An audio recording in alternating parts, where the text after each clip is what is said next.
Hello, everyone. Welcome. I'm trying something new today, and we are going to be doing a wonderful podcast here on the Easter and the truths. So I don't know how this is going to turn out because I really wanted to make a video where it would show all the things that I'm talking about as I'm talking about them.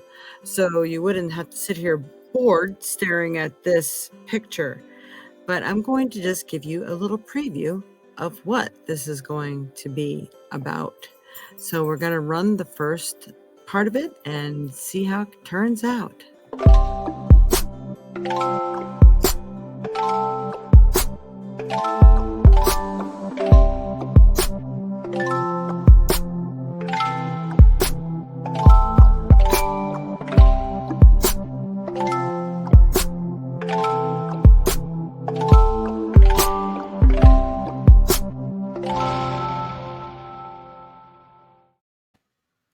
All right, so we're back. Now, I don't know how to just add up little photos that I wanted to show you as things go by. So I guess we are doing it this way. I'm just going to see if me changing this helps at all. That doesn't do anything. So, all right, so this thing is not working like I need it to, which is this is a little experimental one today, but I'm sure you're going to be very happy of all the wonderful information that we have on Easter. So we're going to be sharing some very interesting information with you all today. So let me start by saying the Easter lore here. On Easter Sunday, a bunny will deliver chocolate eggs to many households across Australia. Have you ever wondered how the seemingly bizarre tradition came to be? Well, it turns out Easter actually began as a pagan festival celebrating spring in the Northern Hemisphere long before the advent of Christianity. Since prehistoric times, people have celebrated the equinoxes and the solstices as sacred times.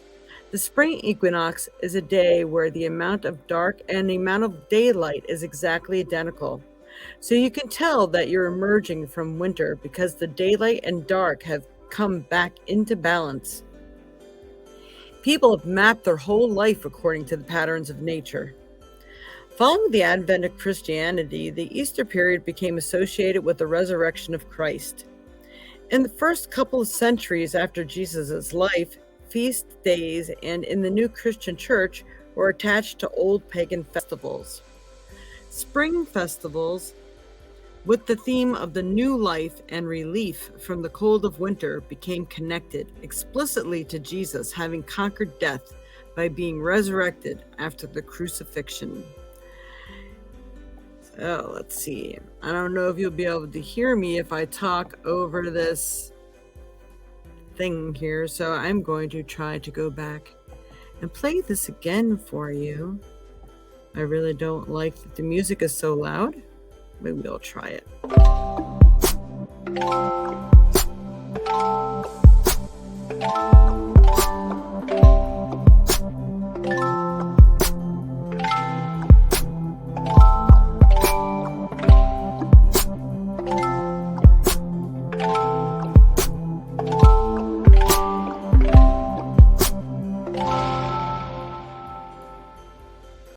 It determined that Easter should fall on the Sunday following the first full moon after the spring equinox.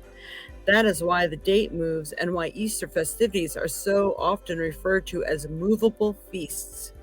There's a defined period between March 25th and April 25th on which Sunday or Easter Sunday must fall, and that's determined by the movement of the planets and the sun.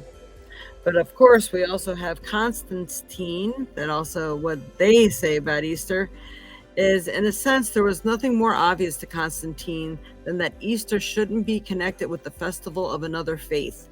It should stand on its own in connection with the natural world. Hence, he ordained the Easter should be celebrated on the Sunday after the first new moon of spring. Now going down to a little more lore here. We have Pasha, Easter and the goddess of spring. In most countries in Europe, the name for the Easter is derived from the Jewish festival of Passover. So in Greek, the feast is called Pascha, and in Italian, Pasqua. In Danish, it's Paschi, and in French, it is Pasquas, Pasques, or I can't even say that. But in English-speaking countries and in Germany, Easter takes its name from the pagan goddess of Anglo-Saxon England, who was described in a book by the 18th century English monk Bede. Eostre was a goddess of spring or renewal, and that's why her feast is attached to the vernal equinox. In Germany, the festival is called Ostern, and the goddess is called Astara, which, by the way, we almost named their dog after, but she would not respond to the name Astara, so now she is Freya. Okay, rabbits and the eggs as ancient symbols of new life. Many of the pagan customs associated with celebration of spring eventually came absorbed within Christianity as symbols of the resurrection of Jesus. Now, this is interesting because what is his name? Constantine. With Constantine, he was convinced by the churches that it's okay that we should go ahead and blend this holiday together because that's what's going to ease all the pagans into Christianity, sorry, and is going to help them when they decide to basically take over and get rid of the paganism and probably torture all those who decide to stay in paganism and that faith. So they incorporated all these different holidays that we have that were once all stemmed from paganism into Christianity. Of course, there were those who were opposed to that fact, but they did it anyway. Okay, so egg as a symbol of new life became a common people's explanation of the resurrection after the chilly of the winter months. Nature was coming to life again. And decorating eggs is still a popular folk custom in Eastern Europe.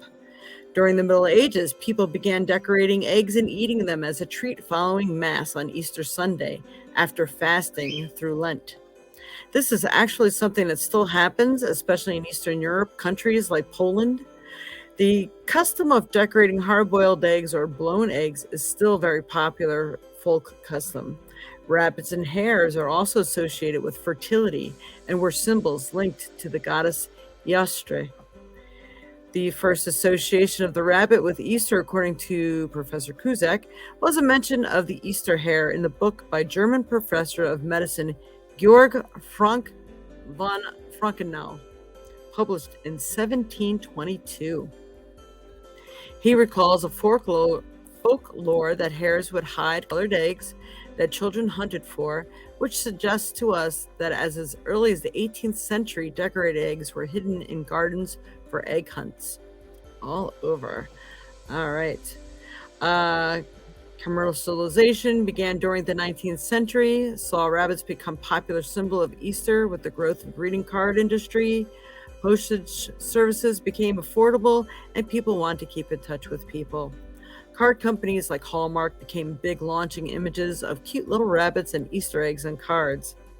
The first edible Easter bunny made from sugared pastries were made in Germany in the 19th century. Big confectionery companies like Cadbury in England started manufacturing chocolate eggs. Chocolate that used to be something that's bitter and drunk became something that was sweetened and turned into a confectionery treat. Easter eggs were one of the areas of marketing for chocolate. Today, chocolate eggs and egg hunts are a popular part of Easter celebrations around the world. Easter egg hunts in the backyards are a popular part of celebrations in Australia.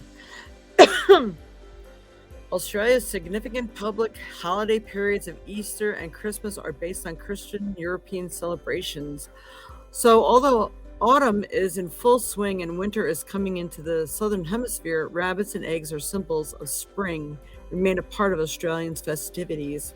On Easter Sunday, the Easter Bunny will deliver chocolate eggs to children, and there will be hunts in the backyards and parks across Australia. I know I'm having one at my house on Sunday. Makes things fun and interesting. I do Easter egg hunts, even for the adults, because why should we be left out? It's fun finding things and what might be packed inside those little eggs. We do little contests and everything, put little numbers in the eggs. Whoever gets the highest number gets to pick from the gift table first. It's really cool. Christian Australians will attend church services, and the majority of secular Australians will enjoy the 4-day weekend feasting and relaxing with family and friends. All the while, the chocolate bunnies and eggs served as a reminder of Easter's ancient origins and Christian traditions. The date of Easter, when the resurrection of Jesus is said to have taken place, changes from year to year. The reason for this is that Easter always falls on the first Sunday after the first full moon following the spring equinox. Research shows that this dating of Easter goes back to the complicated origins of this holiday and how it has evolved over the centuries. Easter is quite similar to the other major holidays like Christmas and Halloween, which have evolved over the last 200 years or so. And all of these holidays, Christians and non-Christian, pagans, elements have continued to blend together. Okay, Easter as a rite of spring. Most major holidays have some connection to the changing of seasons. This is especially obvious in the case of Christmas. The New Testament gives no information about what time of year Jesus was born. Many scholars believe, however, that the main reason Jesus' birth came to be celebrated on December 25th is because that the date was the winter solstice, according to the Roman calendar. Since the days following the winter solstice gradually became longer and less dark, it was ideal symbolism for the birth of the light of the world, as stated in the New Testament Gospel of John. Similar was the case with Easter, which falls in close proximity to another key point in the solar year, the vernal equinox, around March 20th. When there are equal periods of light and darkness for those in the northern latitudes, the coming of spring is often met with excitement, as it means the end of cold days of winter. I don't know, our weather's pretty darn goofy right now. Spring also means the coming back to life of plants and trees that have been dormant for winter, as well as the birth of new life in the animal world. Given the symbols of life and rebirth, it was only natural to celebrate the resurrection of Jesus at this time of year. The naming of the celebration as Easter seems to go back to the name of a pre-Christian goddess in England, Eostre, who was celebrated at the beginning of spring. The only reference to this goddess comes from the writings of and I'm going to see if I can say these words right, Venerable Bede, a British monk who lived in the late 17th and early 18th century as a religious studies scholar. Bede wrote that the month in which English Christmas were celebrating the resurrection of Jesus had been called Eostremonoth in Old English, referring to a goddess named Eostre. And even though Christmas had begun affirming the Christian meaning of the celebration, they continued to use the name of the goddess to designate the season. Well, good for them. Bede was so influential for later Christians that the name stuck, and hence Easter remains the name by which the English, Germans, and Americans refer to the festival of Jesus' resurrection. The connection with Jewish Passover. It is important to point out that while the name Easter is used in the English-speaking world, many more cultures refer to it by terms best translated as Passover. For instance, Pascha in Greek, a reference indeed to the Jewish festival of Passover. In the Hebrew Bible, Passover is a festival that commemorates the liberation of the Jewish people from slavery in Egypt, as narrated in the book of Exodus. It was and continues to be the most important Jewish seasonal festival, celebrated on the first full moon after the vernal equinox. At the time of Jesus, Passover had special significance, as the Jewish people were again under the dominance of foreign powers, namely the Romans. Jewish pilgrims streamed into Jerusalem every year in the hopes that God's chosen people, as they believed themselves to be, would soon be liberated once more. On one Passover, Jesus traveled to Jerusalem with his disciples to celebrate the festival. He entered Jerusalem in a triumphal procession and created a disturbance in the Jerusalem temple. It seemed that both of these actions attracted the attention of the Romans, and that, as a result, Jesus was executed around the year 30 AD. Some of Jesus's followers, however, believed they saw him alive after his death, experiences that gave a birth to the Christian religion. As Jesus died during the Passover festival, and his followers believed that he was resurrected from the dead 3 days later, it was logical to commemorate these events in close proximity to the resurrection. Some early Christians choose to celebrate the resurrection of Christ on the same date as the Jewish Passover, which fell around day 14th of the month of Nisan. In March or April, these Christians were known as Quadradesimans. The name means 14ers.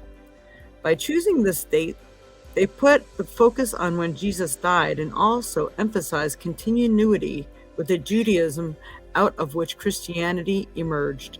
Some others instead preferred to hold the festival on a Sunday, since that was when Jesus' tomb was believed to have been found. And yep, dog's gonna start barking. In 325 AD, the Emperor Constantine, who favored Christianity, I might have to put them in the bedroom, convened to a meeting of Christian leaders to resolve important disputes at the Council of Nicaea. The most fateful of its decisions was about the status of Christ, whom the council recognized as fully human and fully divine. This council also resolved that Easter should be fixed on a Sunday, not on a 14th day of Nisan.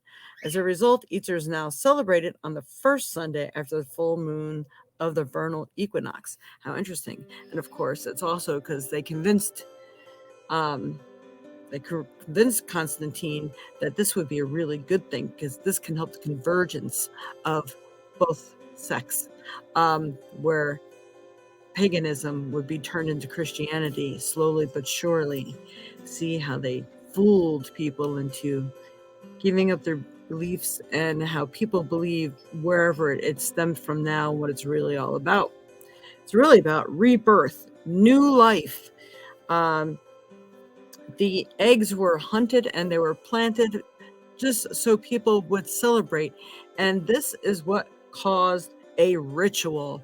Ritual is the doing of a certain thing to celebrate or give energy to a desired outcome. Praying, manifesting. People do manifestation rituals. In this case, they did rebirthing rituals, new life rituals. This is what the hunting and the Easter eggs is all about: planting the seeds for the future, planting the seeds for the new. This is pretty cool. The Easter Bunny and the Easter eggs. In early America, the Easter festival was far more popular among Catholics than Protestants. For instance, the New England Puritans regarded both Easter and Christians as too tainted by non-Christian influences to be appropriate to celebrate. Such festivals also tended to be opportunities for heavy drinking and merrymaking. The fortitudes of both holidays changed in the 19th century when they became when they became occasions to be spent with family. All right. Okay. When they became to spent with family. This was done partly out of a desire to make the celebration of these holidays less rowdy. Children on an egg hunt, but Easter and Christmas also became reshaped by domestic holidays because understandings of children were changing. Prior to the 17th century, children were rarely the center of attention. Children were lumped together with other members of the lower orders in general, especially servants and apprentices, who, not coincidentally, were generally young people themselves. From the 17th century onward, there was an increasing recognition of childhood as time of life that should be joyous, not simply as preparatory for adulthood. This discovery of childhood and the doting upon children had profound effects on how Easter was celebrated.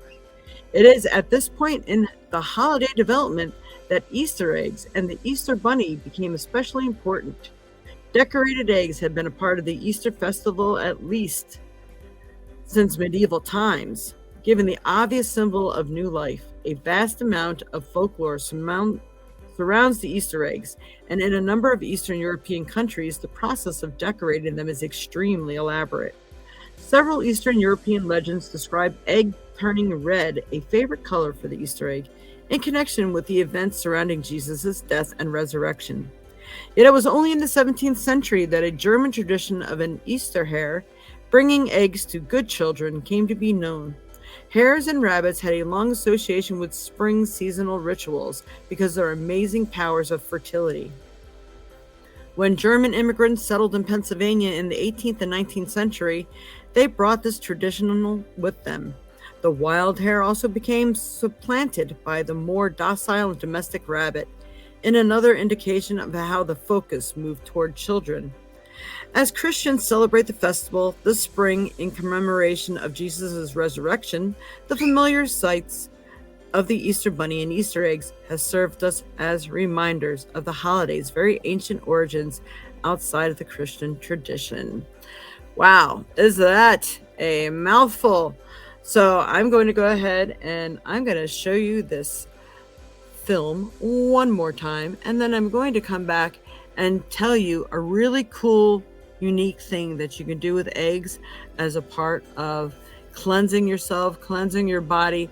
Eggs had so many important values and so many important meanings and jobs and ritual. So let's check this out one more time, and I'll be right back with that information.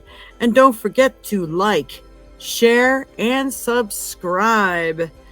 And that greatly helps us in our show because we need to get a certain amount of people watching in order to get paid for all these lovely things that I can bring to you. And don't forget to watch the full moon manifesting that I did for Easter. If you subscribe to our channel or look through the channel, you will find every single month has a certain quality to it. It has a certain thing that you should manifest for. But of course, that does not mean that you do not manifest for yourself and everything that is that you would like to manifest. There are just highlights for that month. Okay, so I'm going to bring to you, well, actually, I think I might do it at the end. I'm waiting on who's going to walk the dog and when I'm going to be interrupted. All right, so I'm going to show you. Now you get an egg. If you want to detox your body, you can take an egg. Whoa, sorry. Of course, not this kind. A real egg, an unboiled egg, a real fresh egg. And you would roll it around, roll it on top of your body. You roll it all over your body from your head to your toes. Maybe you can get somebody to roll it on your back for you. And as you roll it all over your body, it is collecting all the negativity that's inside of you. Your egg is kind of like a spiritual sponge. It's drawing out all toxins and all negativity. And then when you're done really rolling that all over your entire body, then you would crack the egg and flush it out in the toilet. Many times when people crack this egg, they will see black stuff inside or weird things inside the egg that it has pulled out of you. It's very interesting. So you start with the very top of your head.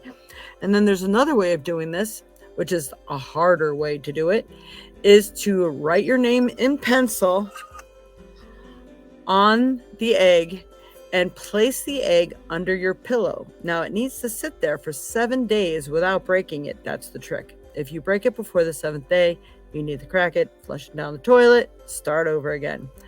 But eventually you will be clear. So this is very interesting because you'll see all the stuff that it gathers inside.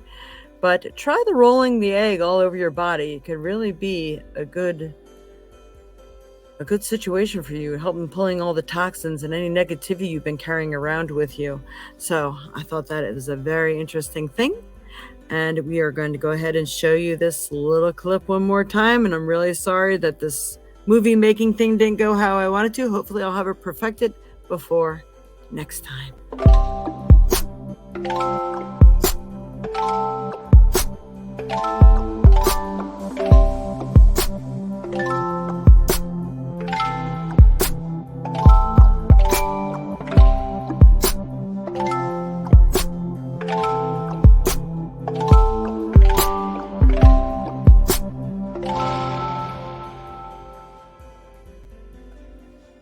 Is that not cool? I love it. All right, so this is to really remind everyone now to please like, share, and subscribe. Follow this channel. Hit the notification bell. Help support this channel. We greatly need your subscriptions in order for me to be able to spend a whole lot more time doing these things and perfecting them.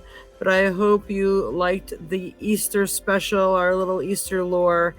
And tomorrow, Saturday, instead of Sunday, I normally do a live every Sunday. And I'm going to go ahead and put that one through so you will know what it is that we do. So you can join us every Sunday, 10 a.m. Central Time. In this case, it's going to be Saturday because of Easter. For weekly forecasts, we do zodiac horoscopes. We do the 4-element horoscopes, 4-element readings for the week and for the month. We do them for the month for the horoscopes and do them for the month for the 4 elements. But we do weekly, and it's general, but it really hits home to everybody that's been live here. It's really cool. So you can catch us live or you can catch it later. The week is the week, and the forecast for the week still affects everyone for that week. Sometimes it does extend out for the month. It all depends on where you are in your journey in life. So please join us. Please subscribe so you don't miss a show. I come on and I do manifestations. The weekly or the full moon manifestations.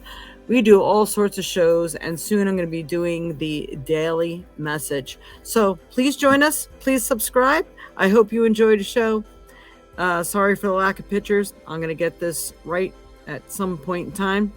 And if you join us on Sundays, we do contests, and anybody who donates, doesn't matter how much, anything you donate, we put your name into the pool here, and at the end of every month, we pull out a winner. You can win free readings and everything. But for this Easter show, we are going to pull a winner for Easter. So we're going to beat that number. Any donations, if you donate now, it doesn't have to be during the show. I will see your name and it will get put into the pot. You could always write me at thevioletSage@AOL.com and let me know that you have donated to be absolutely sure your name gets put into the contest. And hopefully we see you then. Give me a way to contact you if you can't be and join us live. We still pull your name and I will still contact you if you give me a way to contact you. All right, much love and light to you all. My name is Jade. I'm the Violet Sage. I'm a Reiki master teacher, psychic medium, author, and I've been doing these things for over 26 years now. So I hope you come and join us on some other channels, on my other programs, I should say. I'm sorry. Not having a really good day. I got a lot on my plate, so I hope you enjoyed the show. Namaste. Much love. Happy Easter.